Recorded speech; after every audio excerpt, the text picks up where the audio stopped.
let's first of all look at the purpose of the self-assessment, and it's quite interesting.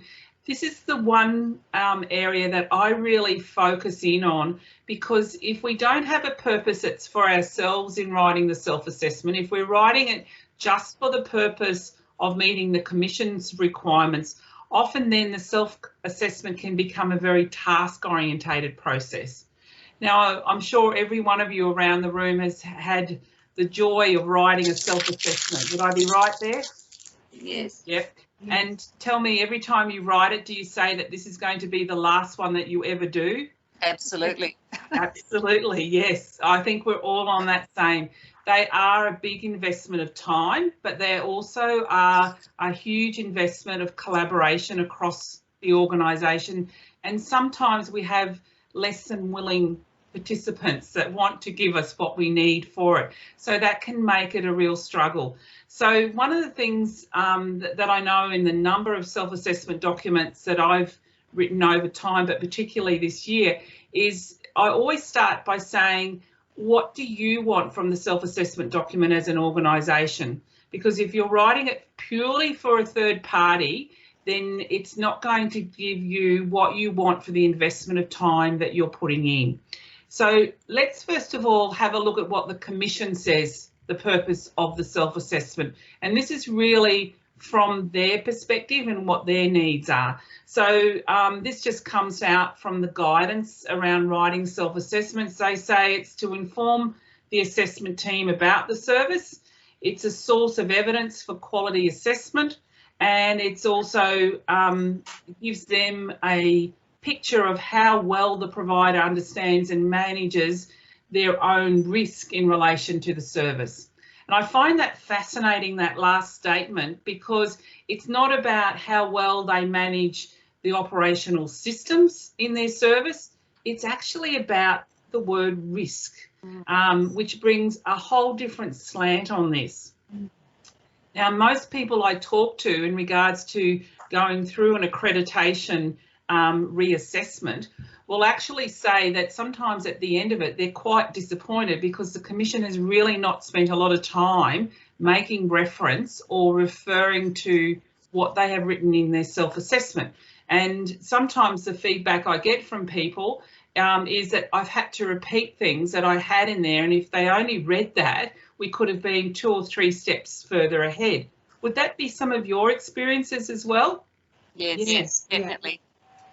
So do you see my point here is that when you write the self-assessment, yes, it is a necessary part that we need to have and submit to the Commission, but we equally need to say, well, what can we get out of this process and what can it actually give us in confidence and empowering in best representing our organisation? The other part is that if they are flagging it in regards to that word risk, then there is also a great opportunity to understand that if we don't put in meaningful information into a self-assessment, there could be preconceived ideas that the assessors come thinking that our organisation might not be actually doing a practice or actually have a system in place that then could lead to a lot of groundwork from our behalf in actually doing a capture. So that I'm taking very much from that word risk, in that sometimes people will read things, but then we're going to have to spend a lot of time demonstrating it. Does that give you an understanding there? So these were some points that as managers that you really need to look at the self-assessment from a different perspective.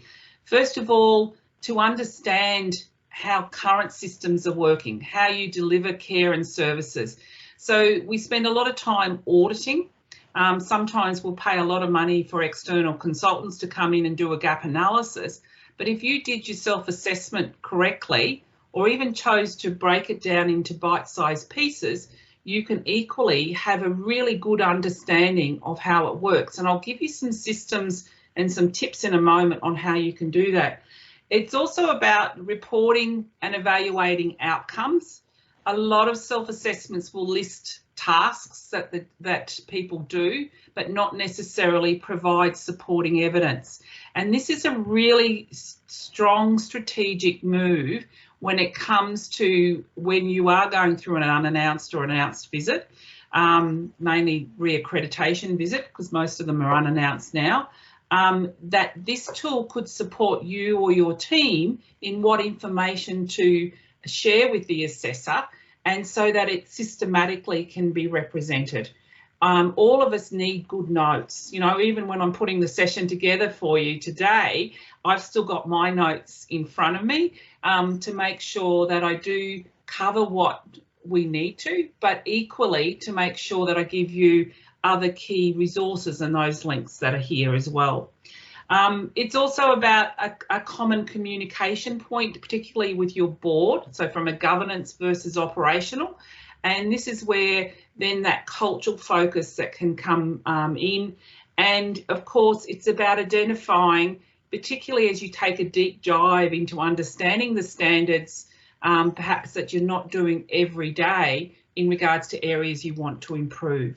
So my message here is, if you are writing a self-assessment, very much be selfish, look at it, the value to you and your organisation, and then you're going to, for the hours that you put in writing it, get the best that you want out of it. If you're just simply writing it as a task to tick the box for reaccreditation, there are a number of risks that can come with it, with that approach.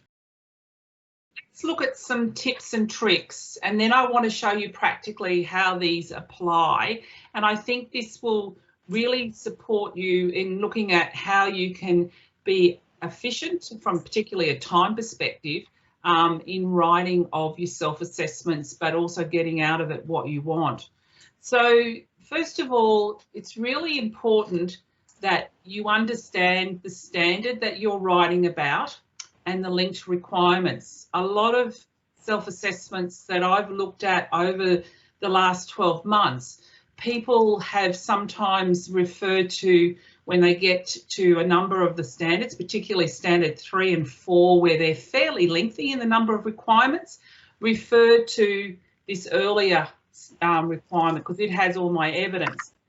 That usually shows me that perhaps there's not a clear understanding of all of those different requirements that bring up a standard, and I'll show you what I mean in a moment.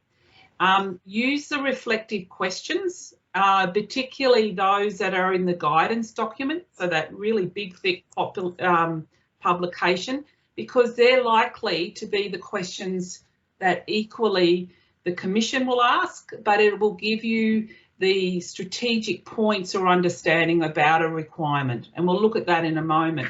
And remember that for each standard, there is the statement of outcome for the resident or consumer. There's a statement of expectation for you as an organisation, and there's organisation requirements that you need to basically have ticked off to say that you're meeting that standard. So this is where it's really important that you spend the time looking at that. So in doing that, I just want to skip over for a minute to one of the standards to illustrate these practically, and hopefully it'll help break that down. So I'm just going to skip over here to standard 6. So here we've got standard 6, and I've chosen this one because I think it's something that we're all very familiar with, which is feedback and complaints. So here you can see quite clearly that consumer outcome. You can also see the organisation statement of expectation, and then there is the 4 requirements that they've listed here. So what I want to do here is just to understand a little bit more that as I go in to write this, it's really important that I understand how to organise the evidence that I'm going to put forward under those 4 requirements. So this is where your piece of paper actually comes in place. So looking at the 4 requirements here, so the first one, consumers, their family, friends, carers and others are encouraged and supported to provide feedback and make complaints. Can you jot down what kinds of evidence do you think would go under that one? Just a couple of bullet points is fine. Then if you move on to B, which says consumers are made aware of and have access to advocates, language services and other methods for raising and resolving complaints. What do you think would go under that particular area? Then C talks about appropriate action is taken in response to complaints and an open disclosure process is used when things go wrong. What do you think would need to go under there? And the last one, feedback and complaints are reviewed and used to improve the quality of care and services. What kinds of things under there? But let's have a look at what we've come up with there. So in regards to complaints and feedback, hopefully now you've got now teased out where you're looking at this standard feedback and complaints, but you've got 4 distinct different areas that really you can organise your evidence. And so this is a really good starting point so that you don't become repetitive and you don't feel that you've covered information in other key areas. So in A, does someone want to offer what kind of evidence do you think or statements you need to supply under that one? For us, we have information like that in our resident handbook. And that would be a universal. So as the statement says here, really that there is a complaint system that you communicate quite openly across all of those different people. And your resident handbook is a really good way that that's communicated. So that first point is very much about the evidence that you've got a complaint system, that you are promoting it, you're supporting people to use it. And then, of course, how you can demonstrate that would come in. So it's like the overarching area for that feedback and complaints. So then when I look at B, what do you think specifically would be evidence areas that I'd be needing to look at in there? Inviting advocates to residents' meetings. Yeah, it could be, yeah. The B point is very much talking about how do you cater for needs of residents that maybe not be able to use your complaint system in its pure form or in the form that it's generated. So like you said, different ways that you resolve complaints, such as case meetings. It might be also where there's advocates or representatives, how you equally involve those through. So that's going to bring out also where there's cultural diversity needs that are through, and making sure very much that your complaint system is available to all of the residents within your home. The third area, what do you think they're looking at very much in that evidence? That Where we log our complaints in a timely manner.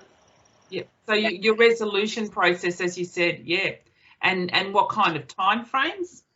And the third one, the fourth one, what do you think there? Anything that you gain from the feedback is perhaps generates an improvement, so it's on your PCI. Yeah, and also that you use complaints and feedback for generating or bringing about improvements in what you do.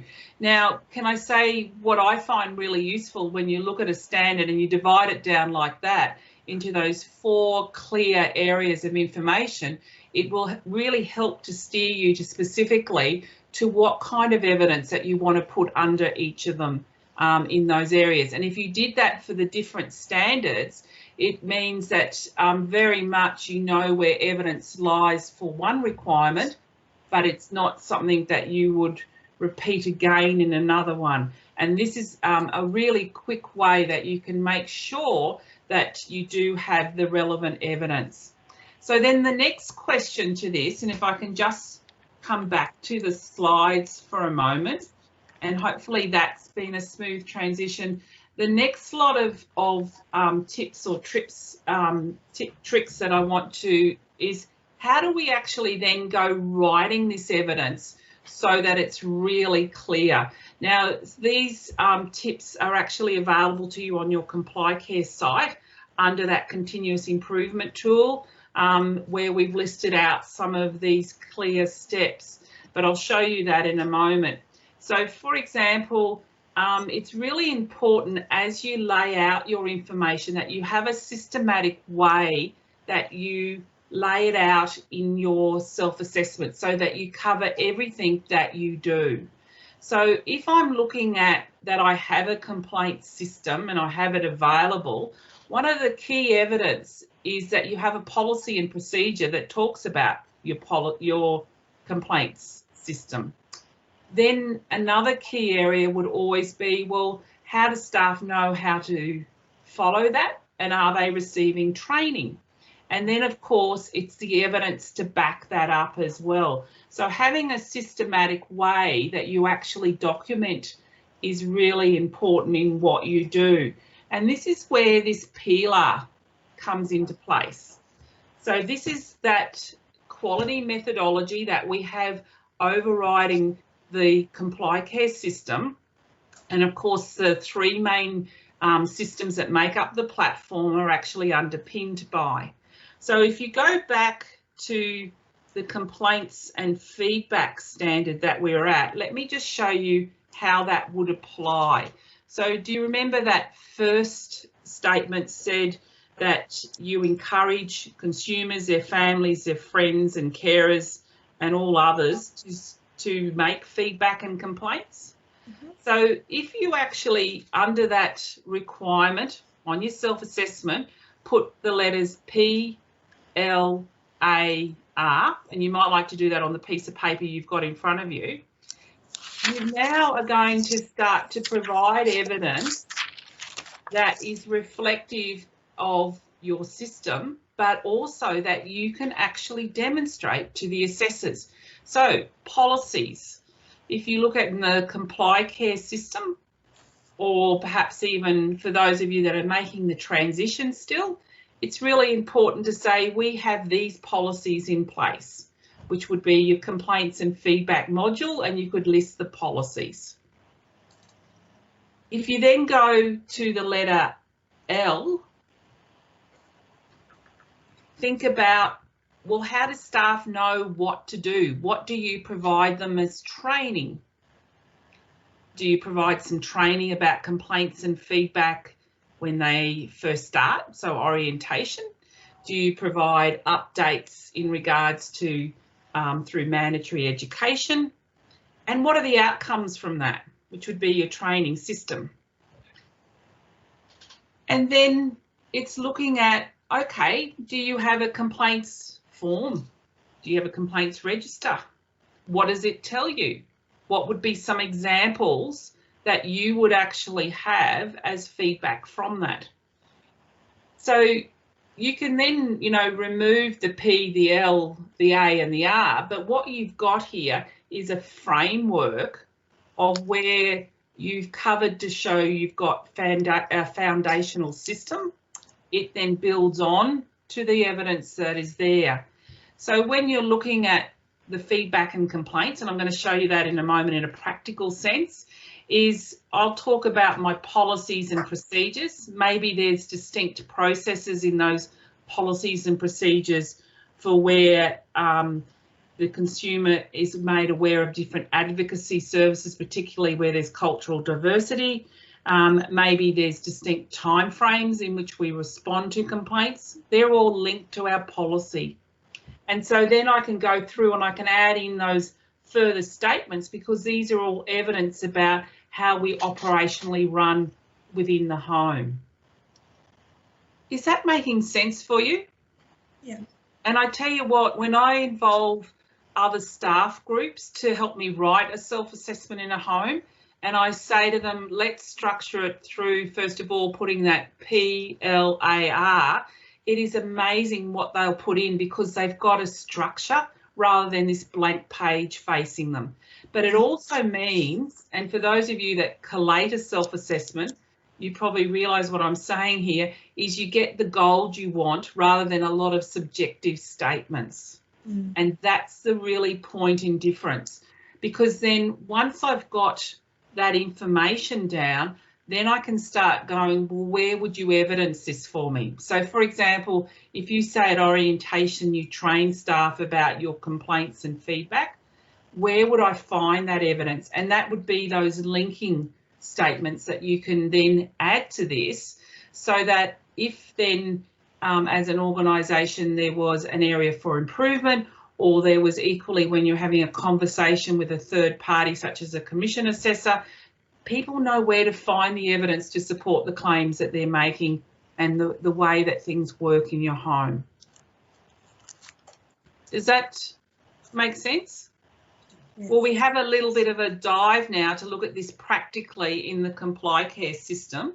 So what I'm going to do now is I'm actually going to go into the system. Hopefully that's come across. Everyone can see that. Thanks. Yep.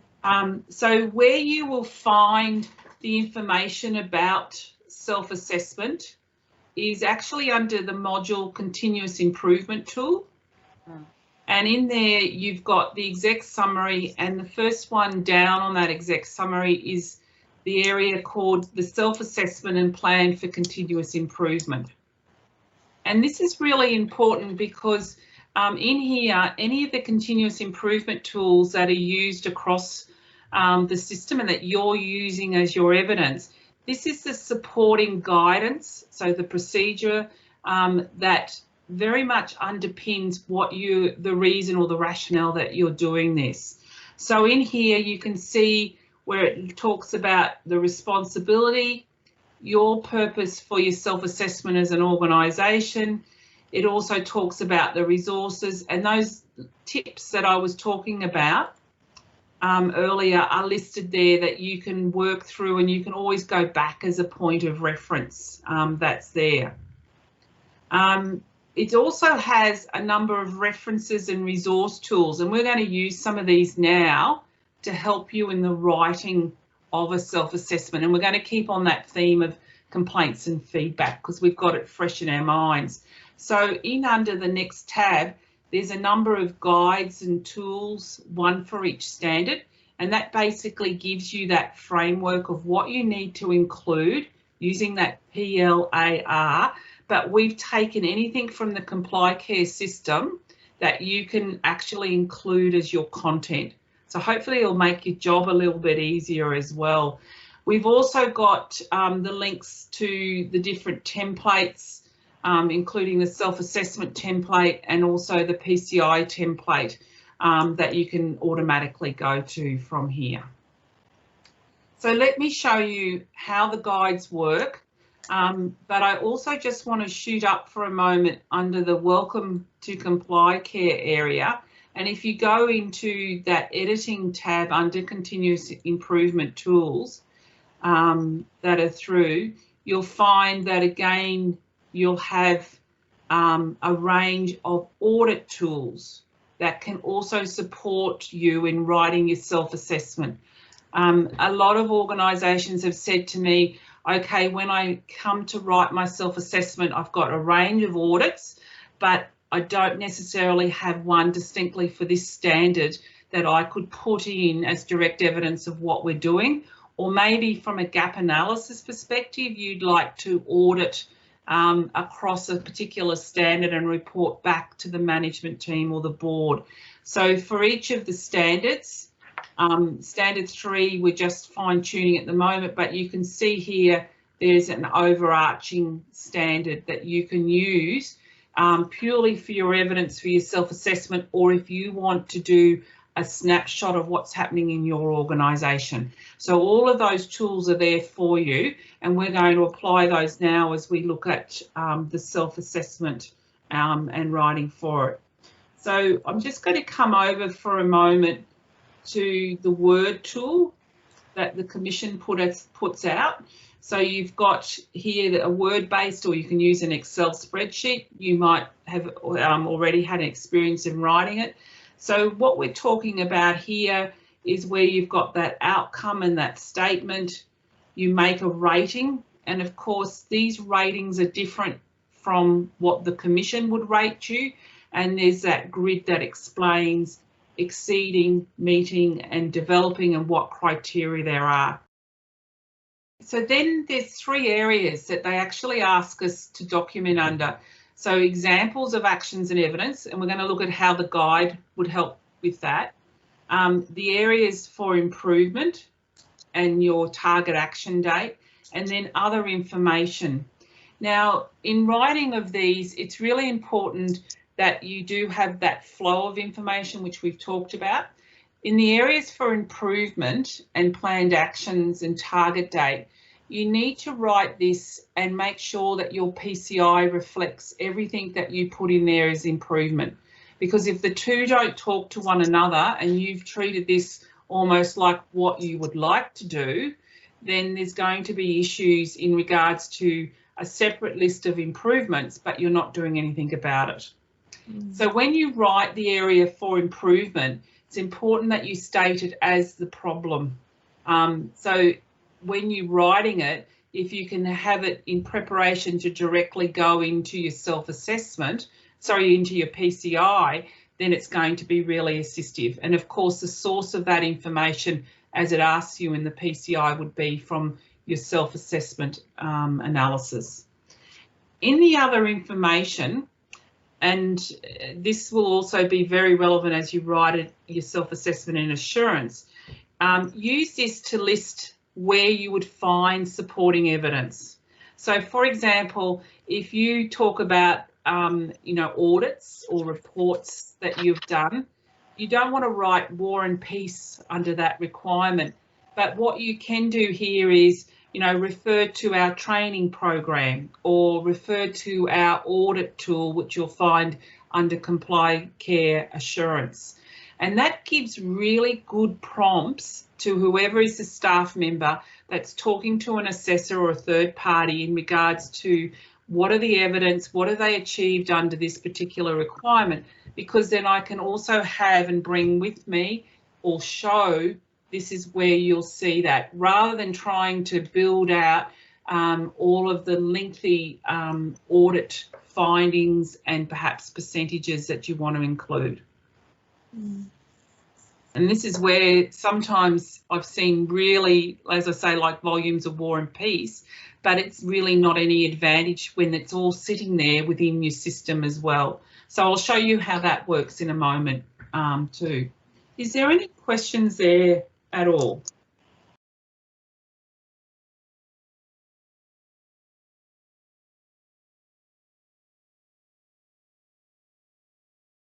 I'd probably say not across everything, because if you keep repeating it, you're almost saying there's a problem here. But I wouldn't be putting it under every single one here. What I would be looking at is probably under your standard 8 and requirement C.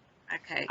In that you might, just as other information, that you're improving your systems, like you said, by implementing.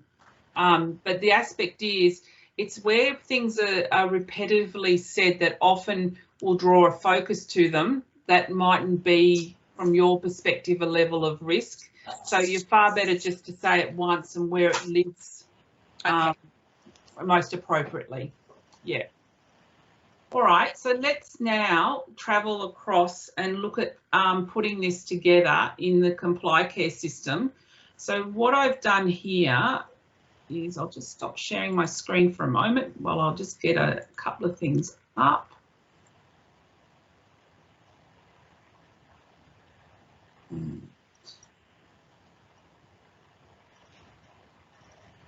So has anyone had a chance to go in and look at the guides or the audit tools as yet? I've looked at the guides. I haven't seen the audit tool. Okay, so let me just share my screen again here with you. So I've just got up the guide in regards to the self-assessment standard 6. And what you'll see is there's a little bit of a background and also the rating system. And then what we've done is given you where you could go for further resources. And for each standard and for each requirement, we've actually listed through for you, using that PILAR model, the evidence that you could look for writing of your self-assessment. So what we suggest as a starting point is to simply do a copy, because we've listed the policies and procedures that are relevant for you. So to do a copy of that statement, you would then go over to your Word document if you were going to, in the first instance, do a draft that way, and I'll show you in a moment how you go straight into your assurance area and do the same thing, cut and paste it across here, and then you've got very much these are the policies that we're about and through. You can then add some further detail if you want to in respect to it. Coming back over here, so what we've done is list the different type of training that you need to have done. So again, you can just copy that very easily, bring it across here, add that in, and then wherever there, of course, you wouldn't delete like I did. I'm just trying to keep it on the one screen, but you can see here, wherever there's that yellow, you would add in what you distinctly do as your orientation, or in here, if there's competency assessments, link in what you do in your organisation, and that makes sure that the whole approach to your self-assessment isn't cookie cutter. It is about really putting the best foot forward in regards to your organisation.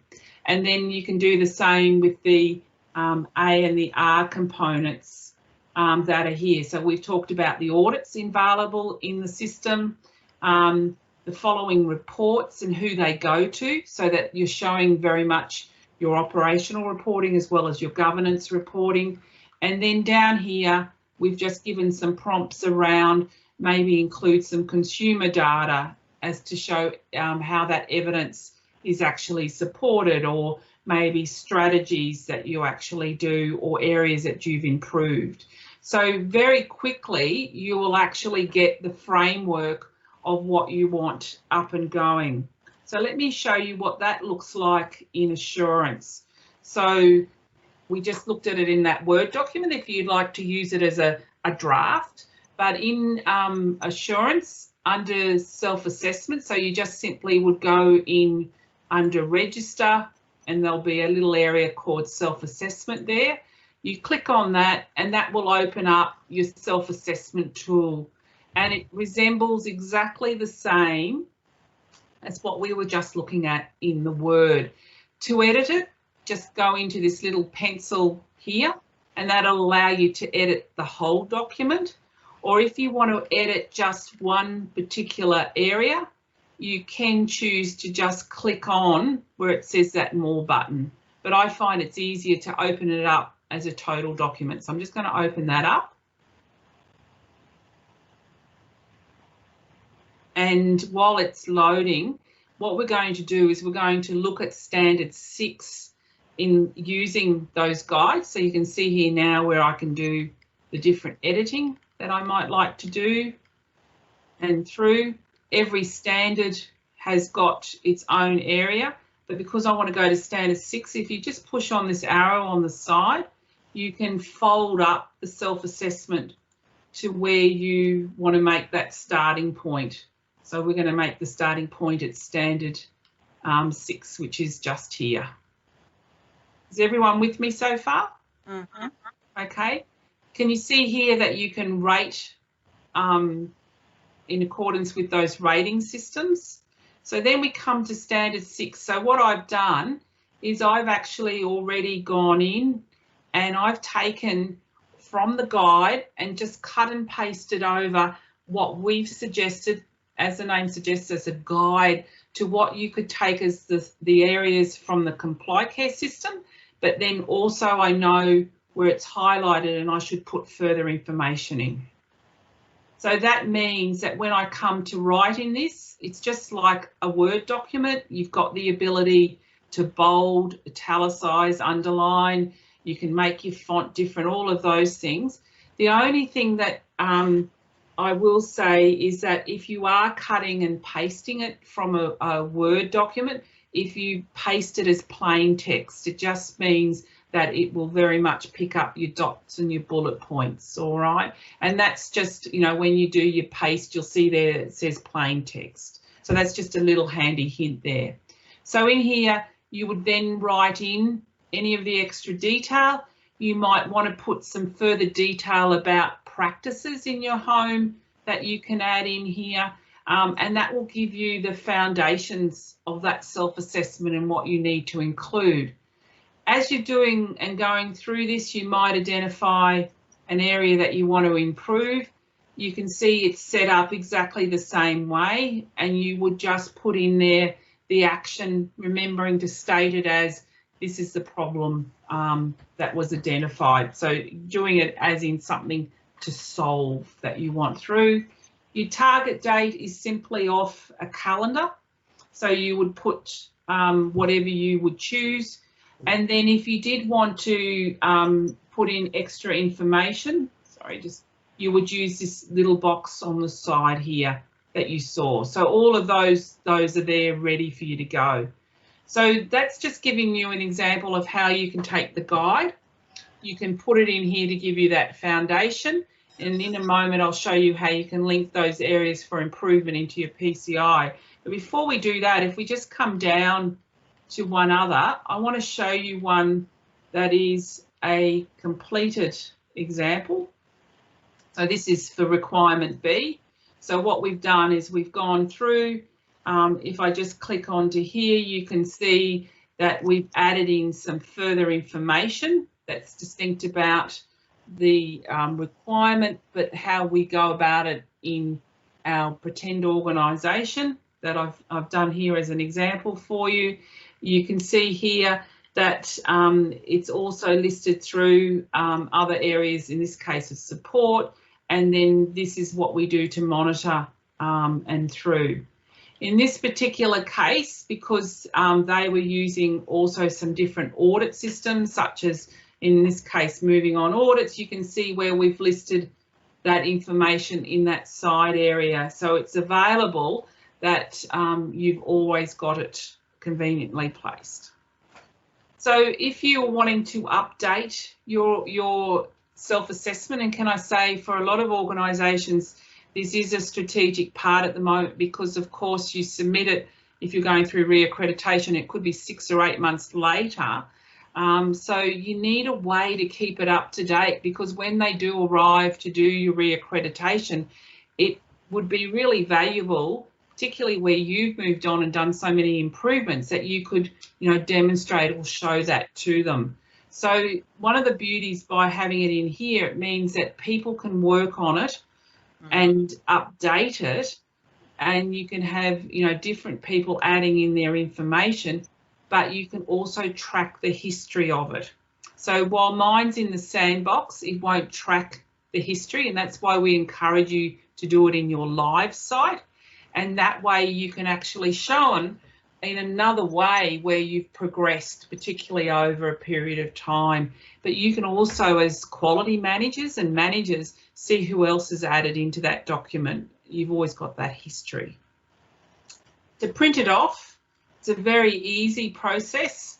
If we just come up here, so I'm just going to push update for a moment, because these are in line with all the areas that I've made changes. So that's like the save button that you've got through.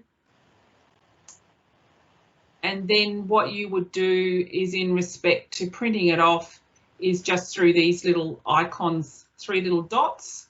And you can see here that I can export it to PDF.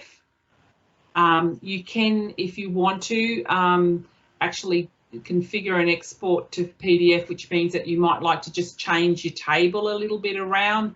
You can do that as well. But it means that, say, if you did have a visit from an assessor and you wanted to provide that within a matter of minutes, you can have that in their hand and ready to go.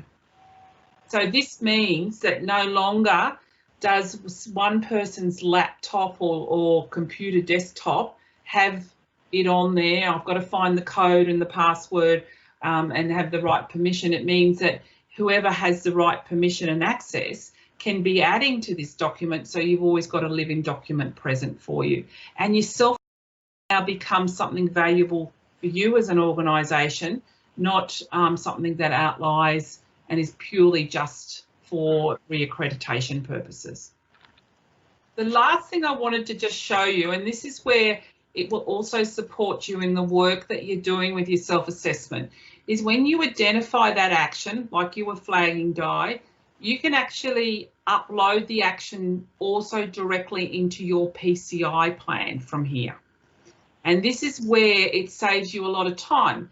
And if I can read Amanda's face correctly, you write these lovely self-assessments, you put all these things I want to improve, and then you've got to come to the PCI. Yeah? Am I reading it right? Yeah. And this is where it just seems to go on and on and on. So one of the things here, very similar to the work that a lot of you have been doing with your complaints and feedback form, where you identify an area for improvement, what I can do is through the Actions tab is very much click on this, and I'm not going to go into the full detail because I know some of you have been doing this, but this is where you can take the action or the area for improvement that you described in your self-assessment and go, well, I want to put that straight into my PCI. I want to make sure that the two communicate with one another so that it's not worded differently or anything like that. So I can go through that Actions tab, and I can very much then be looking at creating a new action. So if it was a new action, or perhaps if I just say Amanda's been writing on it as well as me, and we had a same thought that we need a brand new policy and procedure system, I can go in here and in looking at an existing action, and I can use it that way as well. So, you know, then that can be through the different areas that I'd fill out in the Actions tab. And as I said, I'm not going to go through that today because I know that you've done that in your complaints and feedback form and some of those others, but Gillian, Michelle or myself will really be happy to do that in the project meeting. I can upload it directly to my PCI. What I do want to show you is what that looks like in a reporting format, because you will have in your live site 3 PCI formats. Now, there's a reason for this. One is, of course, again, because you want to have a PCI plan for your commission. Your board wants to know what kinds of improvements you're doing, but they don't necessarily want all that detail that the commission want. So this means that from the same input of data, you've got in there a customised report you can generate to them. And then the third one, if you want to use it, is because executive management teams usually like to know every bit of detail and even more than what the commission is asking, we've put together a template that you can edit to report on it.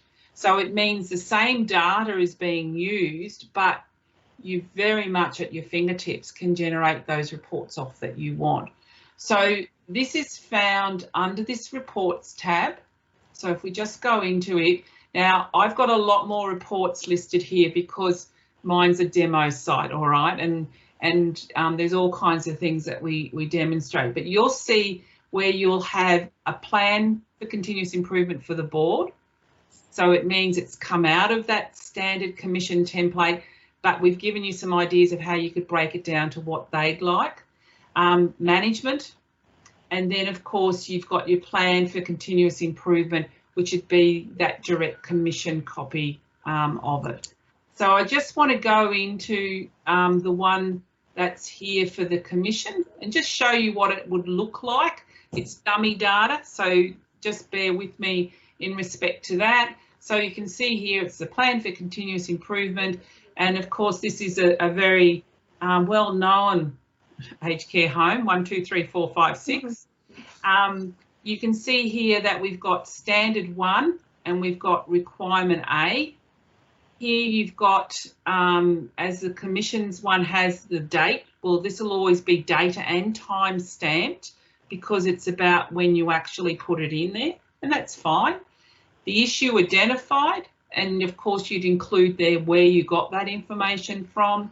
Your planned action, so think of it like an action plan where you put, you know, this is the first action, the second action, so that you can really report that information across.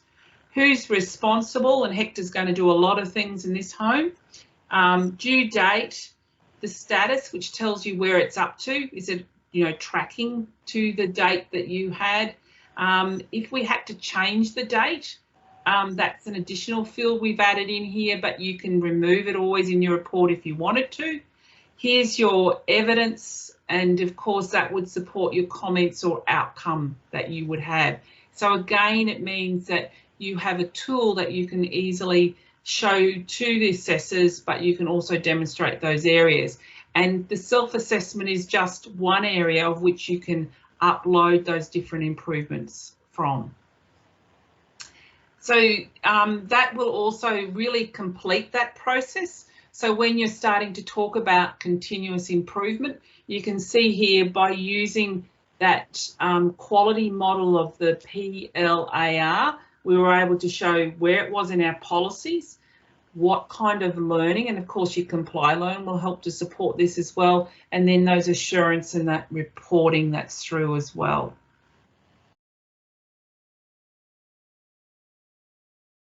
As you start, the more that you can see how it's going to be advantageous to you as an organisation, I think this is where you'll see, okay, for that time and energy you're putting in now, it's going to reap huge rewards, even by, you know, the time we get to December and around those areas, isn't it? Oh, I have no doubt about it. I think it's just an amazing tool, and I'm so glad that we've signed on for it.